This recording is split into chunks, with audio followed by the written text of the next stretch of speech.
Hi guys, so I'm having one of those days because I've tried filming this video and my dogs keep barking because they hear noises. So hopefully this time it works out. If I posted this one, then you know it did. So today I'm going to be talking about Easter because it's Easter. I know, shocker. And I want to talk about Good Friday too because I didn't make a video for Good Friday, and honestly I don't think you can appreciate Easter without Good Friday, obviously. So we're gonna actually look at two different little passages. One we're gonna look at more in depth because that section I feel like I haven't heard before and it really struck me, so I want to talk about that. And then obviously we're gonna go into the Easter and the resurrection and the excitement of that. So I hope you're having a good Easter. I know this is really different, but I hope you watched my last video and are, celebrating to the fullest. I got dressed up. Yes, look at heels. I actually wore shoes. And yeah, so let's get into it. That sounded like I was like a freestyle rapper, like let's get into it. Okay, so if you have your Bible, open to Isaiah 53.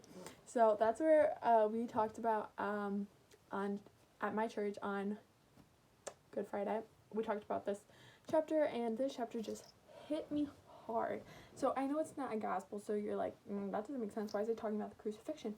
But Isaiah actually prophesied this a long time ago, and it's so accurate to how it actually happened, which blows my mind. So I want to talk about it. So Isaiah 53. I just want to talk about a few sections and how amazing they are, and just the way they say it. It's just really well said. So in verse 3, he says, "He was despised and rejected by mankind and familiar with pain." So, yeah, when you think about it, like, it's really easy to blame the Romans. Like, why would you guys crucify him? Like, what is wrong with you?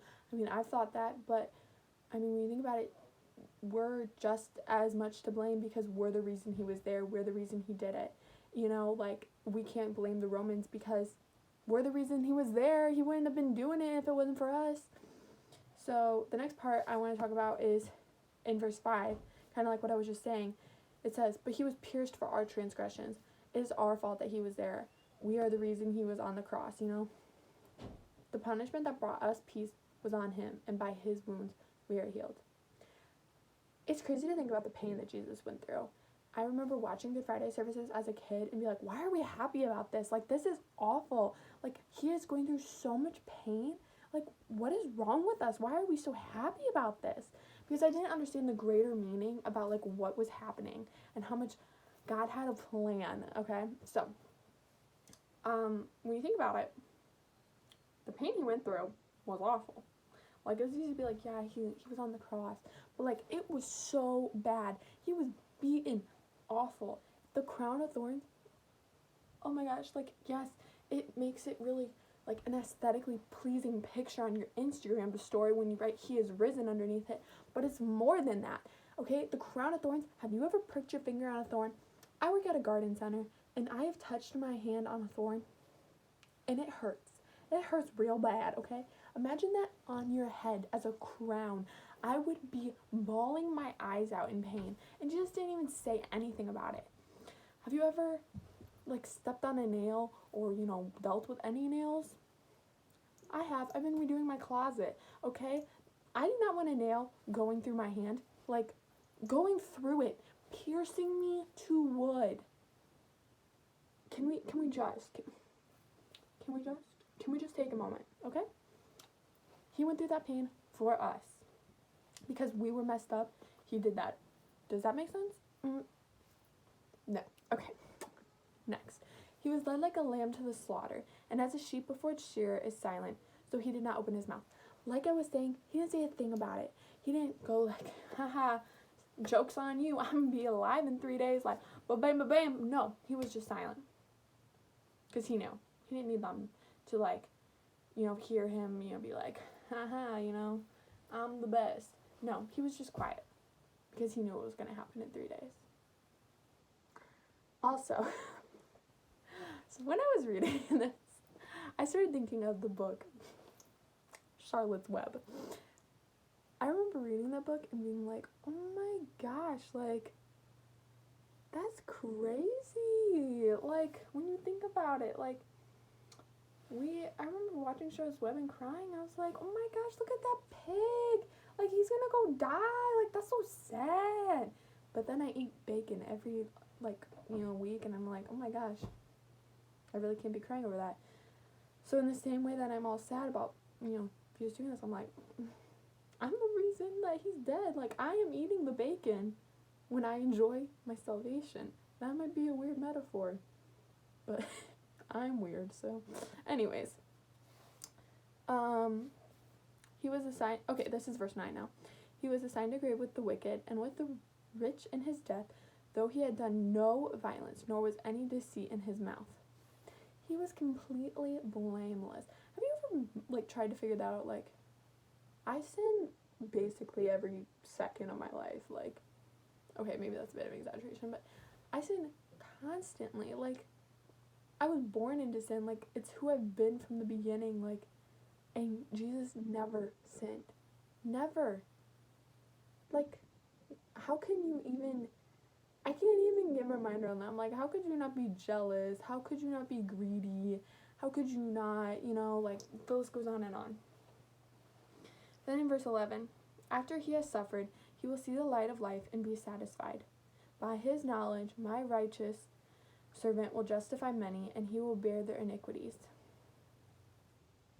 He saw the light of life. He is the light of life. Then again, in verse 12, he said, because he poured out his life unto death. And I took that as saying, like, his pouring makes our cup overflow. He poured out his life so that our cups could overflow. He looked death in the face and didn't flinch because he knew that there was a greater purpose. For he bore the sin of many and made intercession of the transgressors. That's just an amazing chapter to me. I encourage you to look at it more because I was overwhelmed by the beauty of the words. Now I want to jump to John. John chapter 20.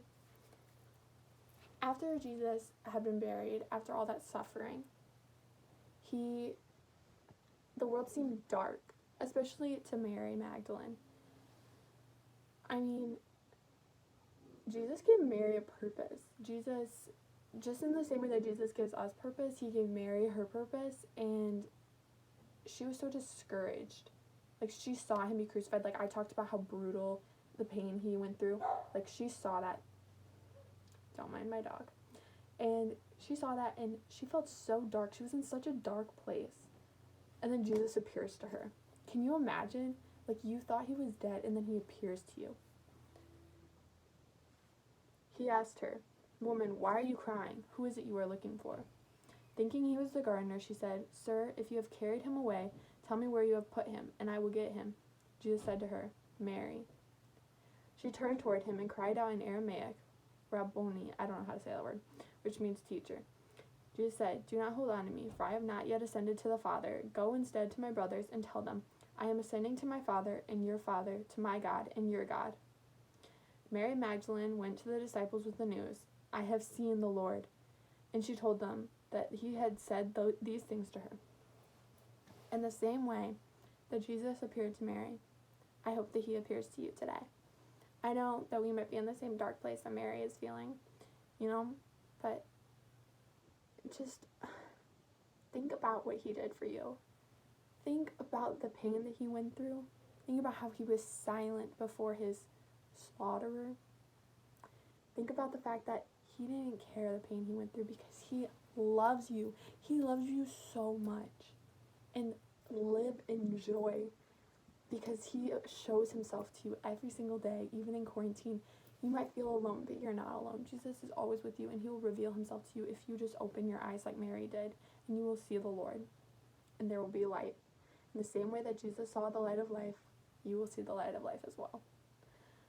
I hope you have an amazing Easter. I encourage you to read the Word and just bask in it. I also encourage you to just have a great time with your family or whoever you're celebrating with today. I know it's a bit different, but I hope you still have a great time.